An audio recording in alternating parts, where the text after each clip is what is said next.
Welcome and thanks for joining us for this episode. Today we're going to be examining a little bit more about IPv4 addressing specifically, because we also have IPv6, that's a thing as well, and there is a difference. So let's start there. Let's start with that definition, I guess. What do we mean by IPv4 addresses? Sure. So when we, as we've been moving through a variety of videos, we talk about that whole layer 3 and, hey, routers, they identify source and destination address, IP address, and then they make decisions on how to send the traffic, the best path across, the internet or networks to get it to the endpoint. So now what we want to do is we want to take time and actually look at the IPv4 address. Now, I will say, kind of building off of what Sophia said, we are looking at IPv4. I don't know what happened to 3. I don't know what happened to 5, but they never made the cut.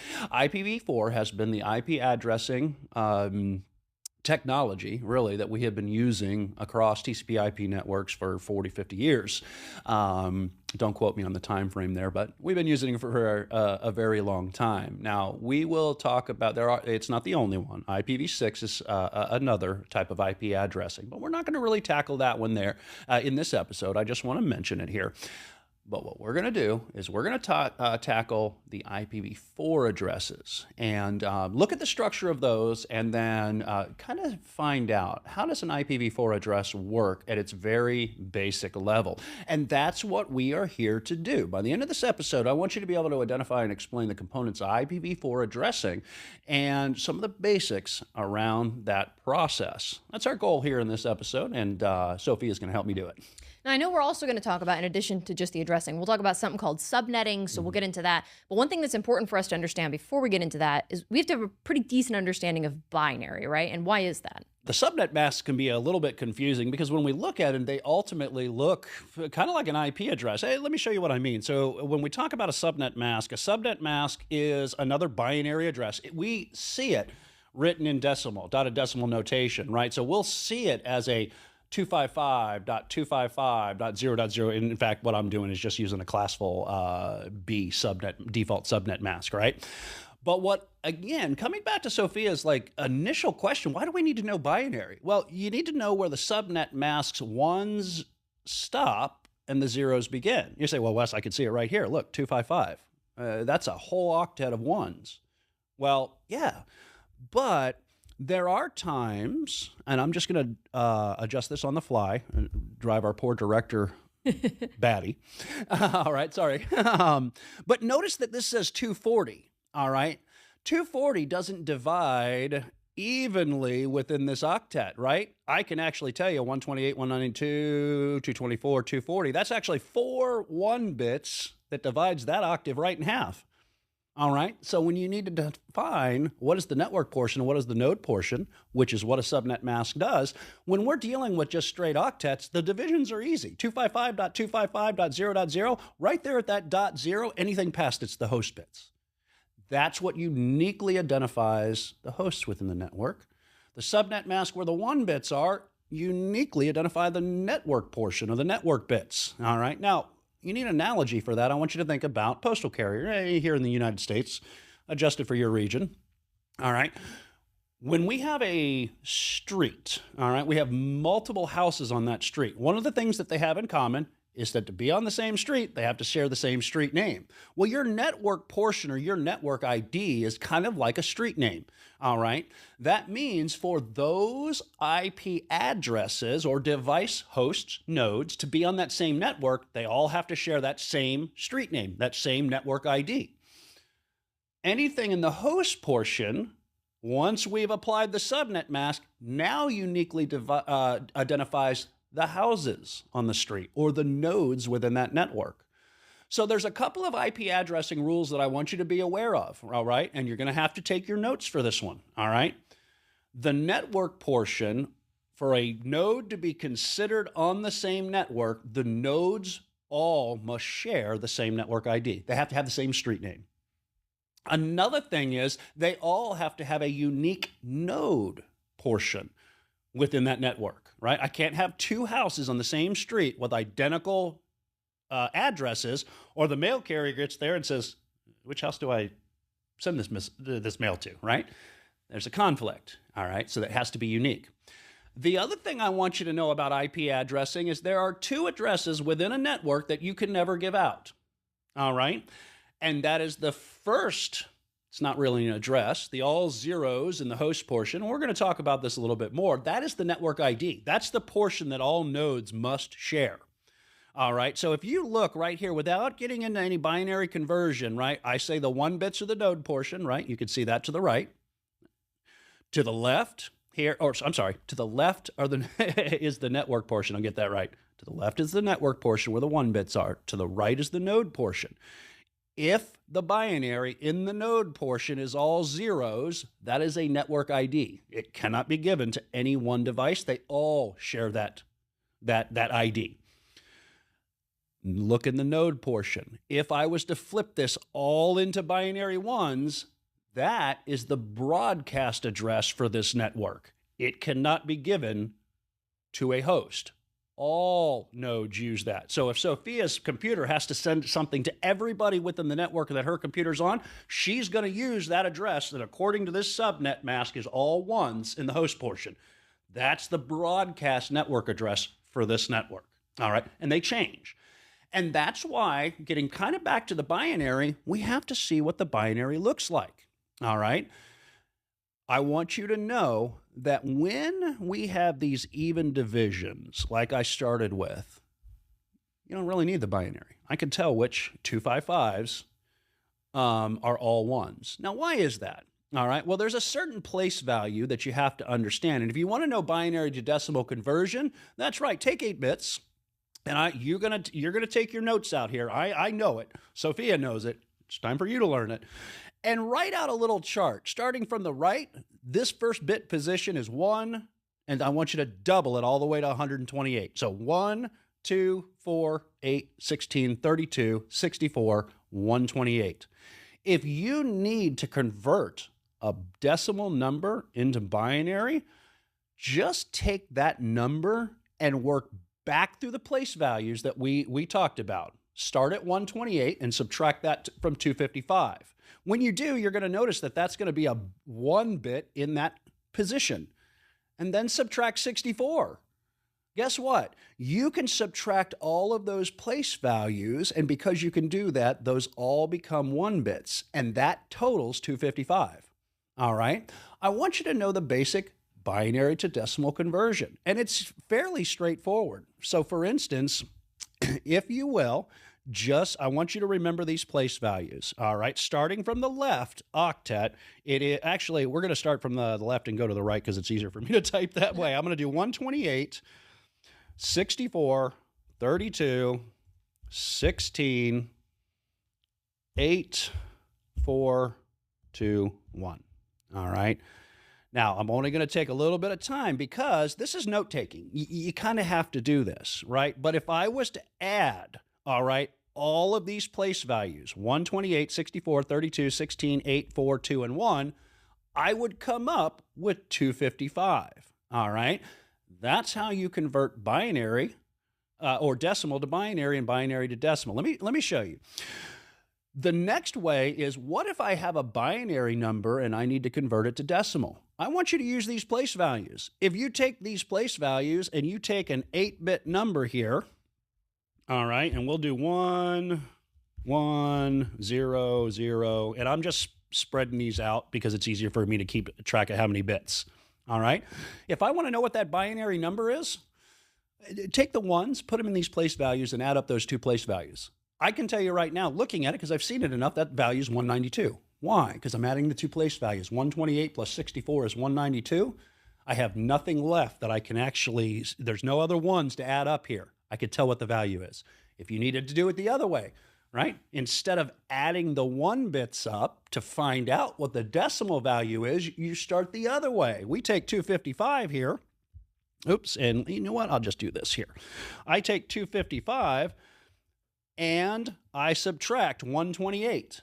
And then I subtract 264. Keep in mind, anytime you can subtract one of these place values, all right, it becomes a binary 1, all right? So if I get to a place value that's greater than what I have remaining to subtract, I can't use it. It becomes a binary 0. And you do that process, and if you do this with 255, you will notice using all of these place values, that there is a 1 bit in every single one of these place values. I'm just kind of trying to spread them out here so we could see them a little bit better. I was telling our crew here, that's the luxuries of monospace fonts, and I didn't use them here, so they're not lining up here. All right, but I can add 128 plus 64 plus 32 plus 16, 8, 4, 2, 1, and I get 255. All right. If I need a number like, let's say 128, no, we're going to do it a little bit more.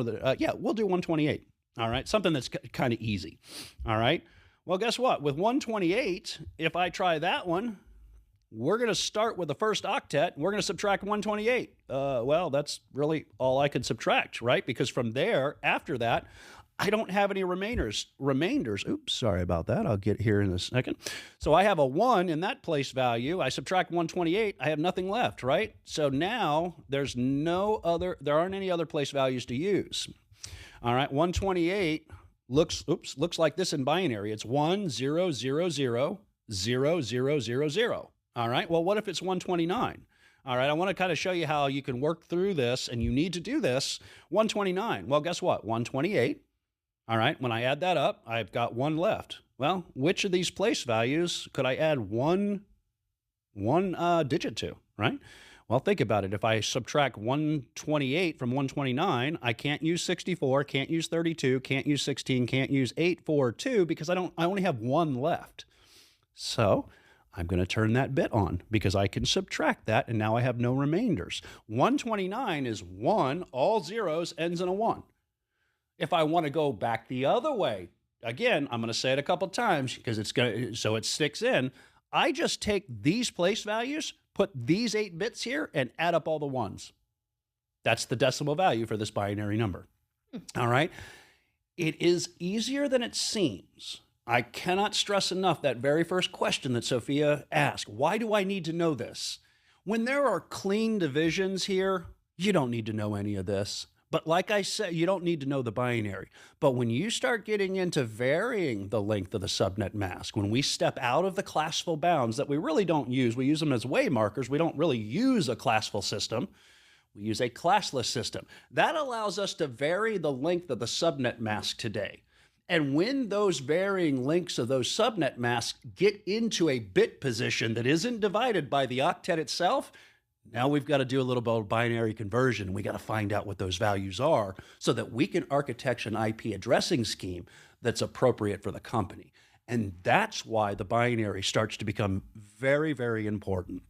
So there's your subnet mask. There's a little bit about your subnet mask, a lot about your subnet mask, and a little bit more about the binary to decimal conversion. I just wanted to take some time. I challenge you all out there. Do your homework. I know this. Sophia knows this. If you happen to be sitting and answering questions in a well-lit room, you need to know this off the top of your head. If you're on support staff, Google it and learn it, but Google it, right? I can give you a practical example right now. All right. If I was to go to Dan Lowry and I was going to say, hey, we need a /27 network with these IP addresses. Could he do it? Absolutely, he could do it. Does he do it every day? No. So he'd probably just get out and do a little bit of calculation and he would have it. In the real world, that's just fine. Not a problem. I do it on a daily basis sometimes too. I still have to know it off the top of my head because I have to impart that knowledge to you.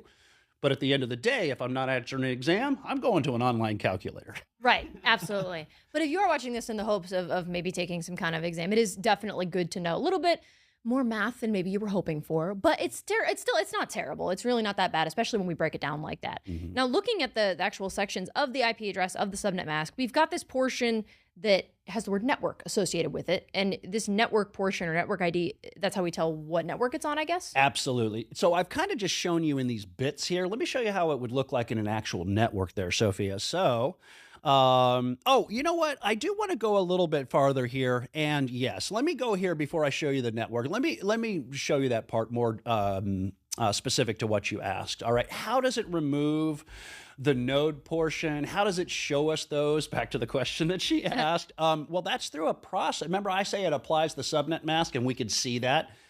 What are we actually doing? Well, we're going through a process of ANDing. ANDing is a process of just adding 2 binary bits, and they either equal a 1 or a 0, right? There are only 2 possibilities, right? So I want you to remember that this is technically the process that your computer is going through when it says, hey, do I need to send this, just keep this local, or do I need to send this to the router? Because I'm trying to find out if this is within my network or some other network, right? If it's some other network, I'm just going to send it to the router will deal with it, right? Well, here's the process that the computer is going through. I want you to pause the video because I'm not going to do this 32 times, all right? These are the only values that will, well, there's only one value that will equal a 1 in that process. Notice that when I apply, this is 192.168.0.10. This is an IP address. Remember what I told you, color-coded with the bits. The orange are the network bits. The green is the host bits, right? And I'm trying to keep that here with our subnet mask, all right? We have a subnet mask of 255.255.255.0, all right? How do I know that? Hopefully you just watched how to do the binary conversion to decimal. You need to know this as well. When it goes through the ANDing process, you will see a 1 and a 1 equals 1, right? Notice where the ones are. If you were to literally do this, 1 and a 1 equals a 1, 0 and a 1 equals a 0, notice the values here.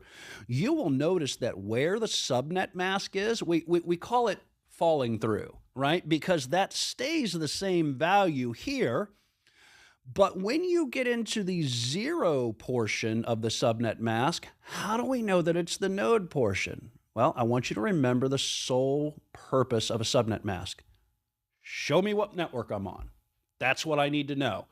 Because the zeros in the, I should say the 0 bits in that last octet of the subnet mask, remember, I don't care what the value is, you AND it to a 0, it's a 0.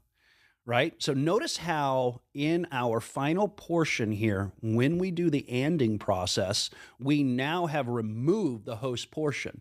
So technically your network ID, even though I've got it color-coded so you can see which one is the node portion, this is your network ID. When it removes the node portion, what's left, I removed the 10 for us because that was the node portion. What's left is your network ID. It reveals your network ID. So if I have an IP address, let me kind of zoom out here for y'all. If I have an IP address of 192.168.0.10 and my computer needs to find out what the network ID is, it goes through this process of binary ANDing, it removes the node portion, and what's left is my network ID. That means, and let's go ahead a little bit farther here, right? And we removed the network portion, right? There's your network ID. Remember I told you cannot give that address to any node because we all share it.